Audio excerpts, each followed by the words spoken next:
Sports Talk with Mike. New weekly episode. Mike talks UFC. Mike talks NBA. Mike talks college basketball. Mike talks football news. Well, let's get it. Mike talks winners. Watch Sports Talk with Mr. Mike. New weekly episodes. Bracketology, March Madness. What do you think, Mike?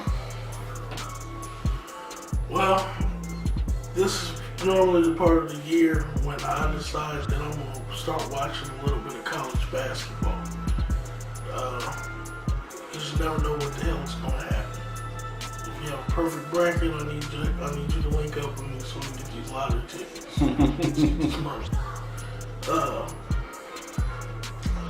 Well, the last five that are going to be hinging on the selection committee selecting them for the tournament.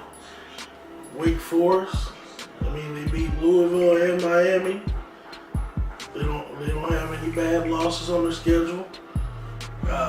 Top 40 RPI, top 20 strength of schedule. They got a case to get in. I think they do it.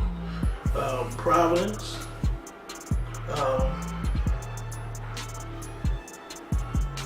They're 20-12.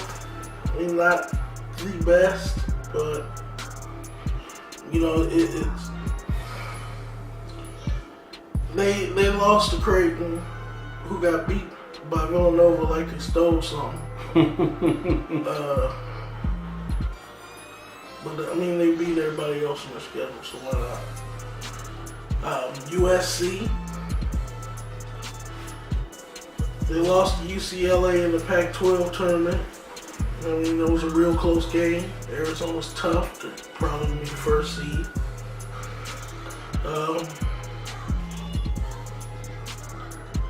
USC is one of them dark horse teams to probably pull a big upset in the first round, depending on who they play.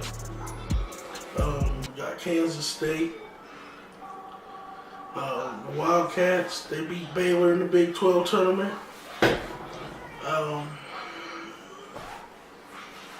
Baylor's one of the top teams in the country also. Put them in. Rhode Island, they beat Davidson by 24. If they get to add the automatic bid for that Atlantic 10 tournament, they should get there. Illinois State probably won't make it. Syracuse ain't gonna make it. Illinois is not gonna make it. Georgia won't make it for damn sure. TCU not gonna get invited. Houston, Georgia Tech, California, Alabama. Even though that was a close ass game against Kentucky, I thought y'all was gonna pull it out, baby. But big ups anyway. Y'all played y'all's ass off. Y'all, oh yeah. You know what I'm saying? Respect. But Iowa, you're probably not gonna be in the tournament. Indiana, if you make it, it'll be off name alone, and because the NCAA is a big ass corporation. Clemson, Ole Miss, University of Texas Arlington. Y'all gonna have fun watching. Get ready for next year. As far as who I feel like the national championship contending teams are going to be, I believe I chose West Virginia. They got that ass spashed. So I can admit that. I said that last week that I picked West Virginia. I also said I picked Villanova and Gonzaga to be, top contending teams. Villanova looking damn good. And remember, I made it before it was a front-running thing, so there you go. Let's get that understood right now, okay? Give him his props. For Alabama, though, y'all boys showed up and showed out. I thought y'all was gonna beat Kentucky, man. I wanted y'all to do it. 5-point loss was tough, but y'all heading in the right direction with Avery Johnson, boy. Come on, Mike. Yeah, baby, we live. You're the one, baby. Yeah. Man. let's see. I guess the biggest news is Cleveland Browns trading for Brock Osweiler. I think they kind of outsmarted themselves there because they had $100 million in cap space to sign free agents. They solidified their offensive line. They still need a running back. They still need a franchise quarterback. All the rumors suggest that they want Jimmy Garoppolo. And the Raiders want a first round, New England wants a first round pick. We'll get to those other teams that I just mentioned in my, faux pas. But, all good.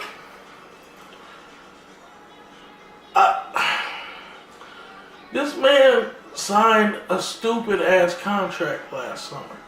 And Cleveland took on that contract for a second round pick.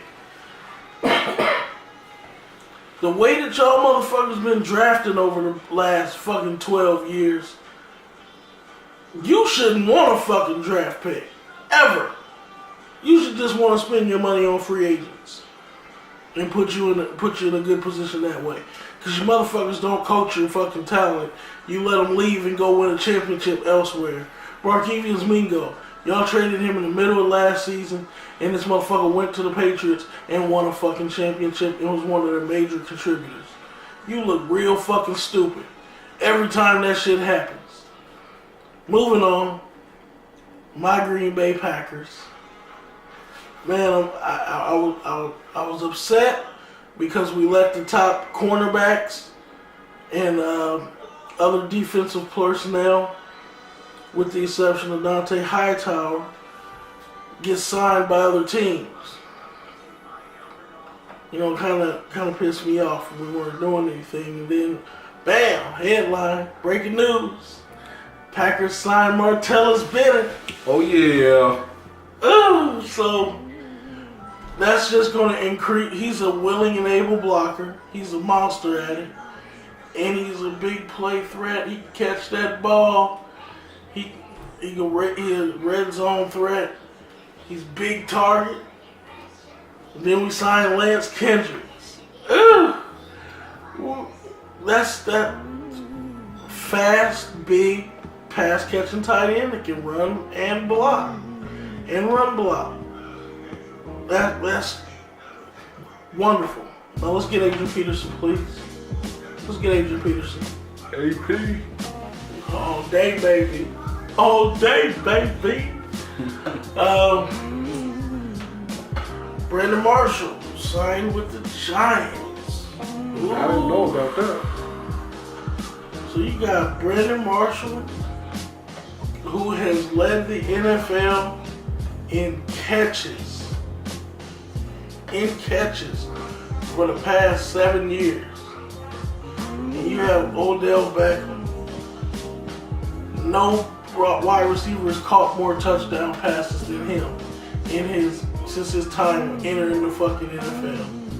You got that combination with Sterling Shepard, boy. It's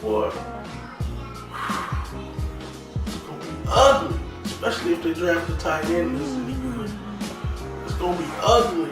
They're gonna score a lot of points, and the defense is solid. It is. Cowboys. They don't know what the fuck they want to do with Romo. Romo already motherfucking told the Cowboys fans bye. The Cowboys is like, the Jerry Jones Cowboys like, no, Tony, no, man, we just, how about those Cowboys? Let you go, man. We just don't want to let you go. Barring any foreseen circumstances, we're gonna trade you to either the Broncos or the Texans. The Broncos and Texans like, Tony Romo 37. He got that fucked up back. No, we ain't giving you no draft picks for that one. So now he's dumbass sitting there. He's like, well, damn. Tried to call their bluff. Now they won't trade for him. What do we do from here? Well, I guess we keep him or we release him. You should release Tony Romo. You need to shed every part of not living up to the Cowboy credo of winning championships. How about them Cowboys? No. Tony Romo represents early playoff exits, costly fourth quarter interceptions, the numerous back injuries, the broken collarbones every season for the past 3 years, and the fact that he's 37 years old. Release the man. Give him a chance to play. I think if he goes to the Houston Texans, he makes the Houston Texans a legit Super Bowl contender. Because that's what they've been missing, is a stable star quarterback. They thought they had it with Matt Shaw. They thought they had it with Ryan Mallett. They thought they had it with Tom Savage. They thought they had it with They still ain't Brian found Hoyer. They thought they had it with Brock Osweiler. Damn, y'all about bad as a quarterback, hungry, needy ass fucking Cleveland Browns. Cut it out. And then the Colts, like, they're signing away players that just played for the Patriots to put on their defense. Yeah, that'll help you win and get you to the playoffs and help you win.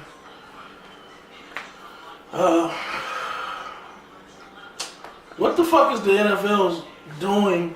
Like, are y'all just really just trying to hate on the Patriots, but you want to give them talent? You want to make trades with them?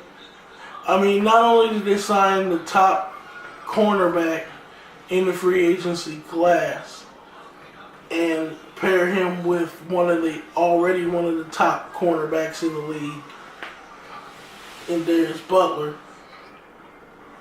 I mean, you know what I'm saying?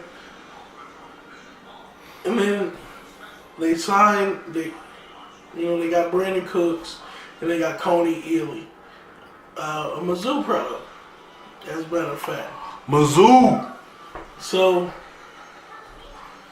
you gave them someone a young starting defensive end that's a sack artist that's going to replace Long that just left, and tight end. You know they'll find somebody to replace. They got Brandon Cooks. They already got good receivers. Yeah, and Brandon Cooks. Now he's explosive, fast guy. The word is Adrian Peterson wants to play for him. For who? Patriots. What? Yeah, buddy. He wants to get a championship ring, huh? So, I kind of feel like I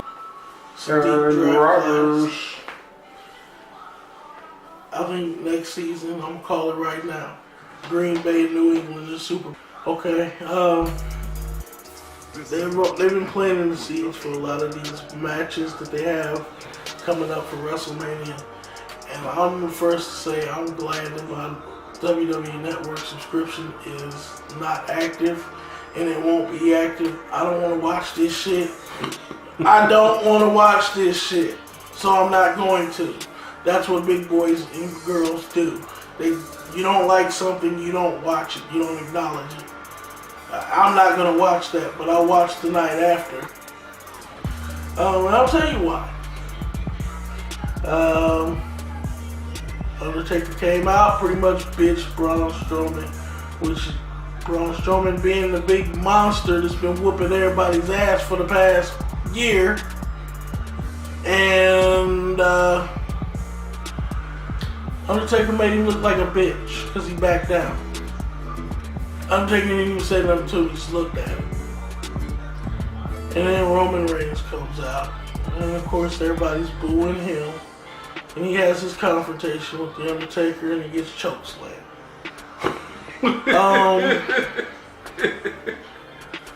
He chokeslammed the Undertaker? Undertaker chokeslammed his ass. Oh, okay. With this being rumored to be the Undertaker's last WrestleMania, I don't foresee this being a good match at all. Because Roman Reigns is kind of high impact. A lot of the moves that he does The Undertaker needing hip replacement surgery. Not a good combo. So I'm out. I'm out. Chris Jericho and Kevin Owens. That could be worth the price of admission. Finn Balor returned at a recent live event. Been out for the past 7 months with a shoulder injury. Had to give up his belt the night after SummerSlam. He's back. Samoa Joe is sitting there and he doesn't have an opponent. I'm thinking that we might see Finn Balor and Samoa Joe. That might change my feelings on wanting to watch WrestleMania if that does come to fruition. We got Seth Rollins and Triple H. I don't want to see this. We see it year after year after year just for Triple H to get put on the card. First it was Daniel Bryan. Then it was fucking... God. Who was the last one other than Daniel Bryan? Sting. And then fucking The Undertaker. Which that made no sense. That made no sense. He just wanted to fucking fight. Okay. Whatever. Are you tired of seeing this? Yes. He's retired. I've gotten used to not seeing him on TV. I'm good with not seeing him in the ring. I'm good with that. You know, you also had Brock Lesnar.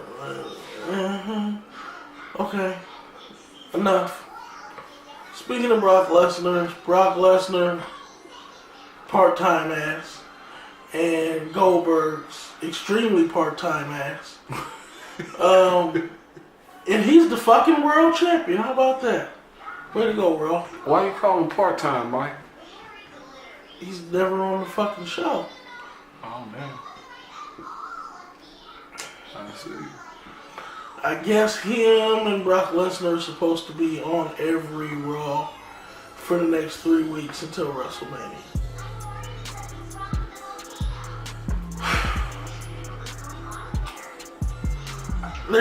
I have no interest there. I have no interest because it's not going to be a long match. Goldberg is 50. Brock Lesnar is 37. Brock can still get around and do it. Goldberg looks clumsy. He looks old. Whatever. If it works for you, it works for me. It's not my money. Bray Wyatt and Randy Orton from a promising storyline.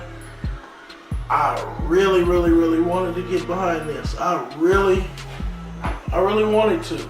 However, it's taking a weird turn, and the only thing can save it is a reveal of Sister Abigail or a reformation of the Wyatt family. That's the only thing that will save him in a victory. Otherwise, he's going to be unnecessarily buried at WrestleMania again, and making him the world champion last month will have done nothing but make him just another guy.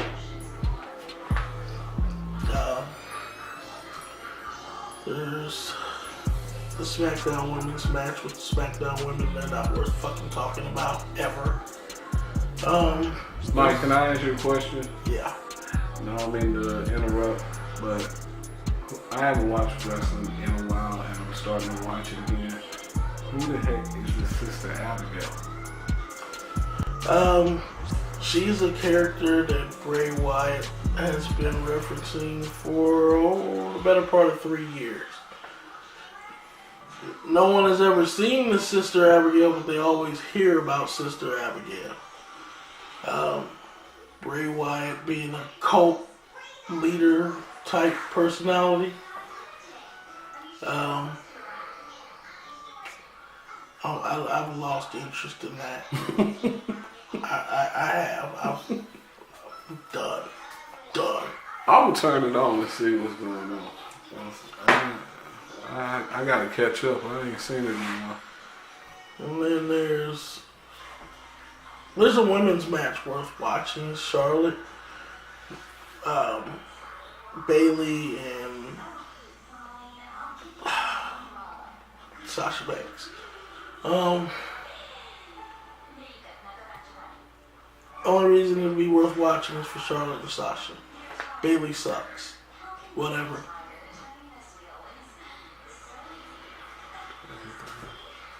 Well, let's get it. Fucking terrible.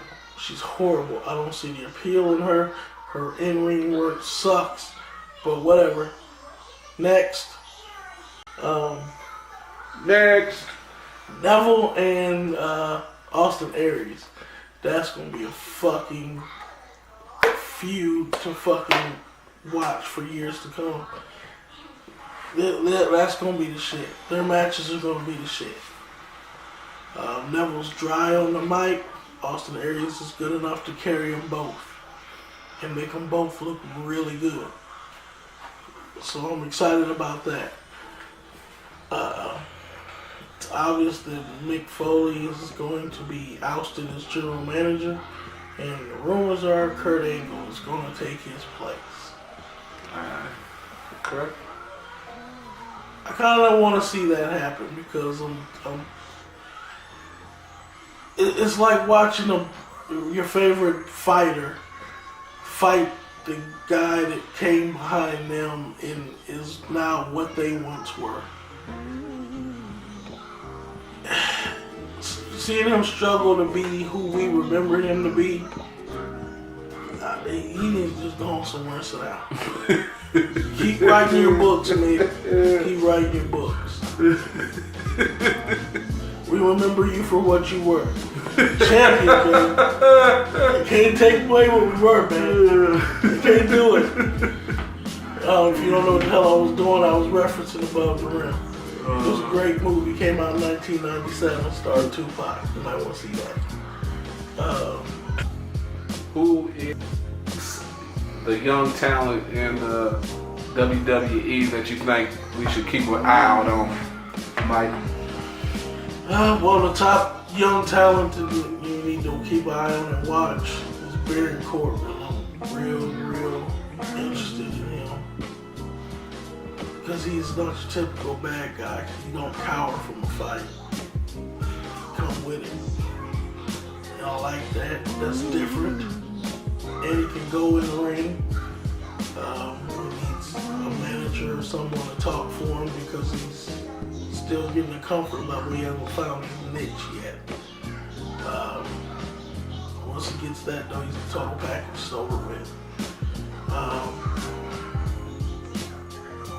Luke Harper proved himself. Yes, he did. He's ready to take that next step. As long as the writing and everything and the booking stays consistent, he'll be in the top. He'll be in the main event. Real soon. Shinsuke Nakamura, Bobby Roode.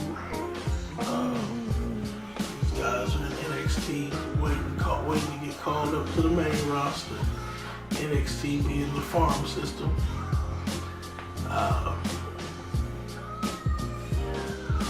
Honestly, I mean, Rusev, he needs to go SmackDown.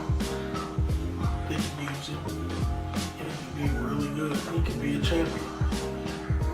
This has been wasted on Raw. I'm damn near forgot about him. Like, he's an afterthought. That shouldn't be.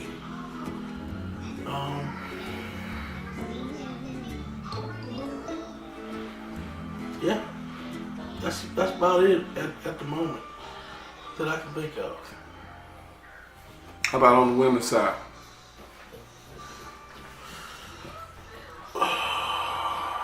Matter of fact, let's change that. Who's your favorite women's wrestler? My favorite women's wrestler is not even on the main roster right now. Asuka. She's been the champion in NXT for like a year. She's finally getting ready to face Ember Moon at NXT TakeOver Orlando the night before WrestleMania. It's going to be a hell of a match. But Asuka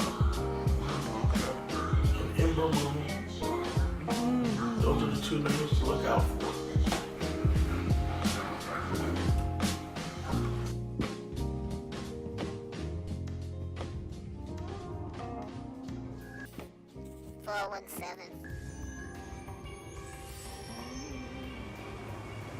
Sports Talk with Mike. New weekly episodes. Mike talks UFC. Mike talks NBA. Mike talks college basketball. Mike talks football news. Mike talks news. Watch Sports Talk on Mr. Mike. New weekly episodes.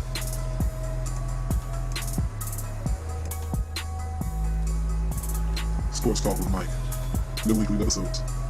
Mike talks UFC. Mike talks NBA. Mike talks college basketball. Mike talks football news.